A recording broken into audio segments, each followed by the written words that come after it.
Hello guys, in today's video I'm going to show you how to connect Shopify with Printify if you want to use this for your business. So you go ahead on Shopify dashboard of yours and you're going to click apps right here.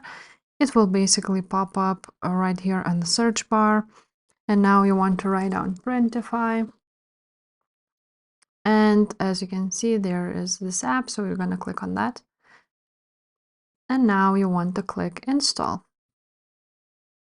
After that you will be redirected to this page, and like that you basically install this application. You click install right here, and now here it is. It's connecting now.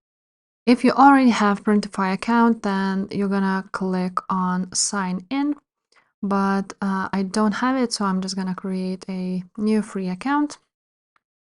And now when I signed in, and you can see that it's now connected to Printify, where you can try and find the products from the dashboard, the catalog, and basically start publishing the products. You can also watch some videos, and if this video was helpful, please leave a like, subscribe to this channel, and I will see you next time. Bye.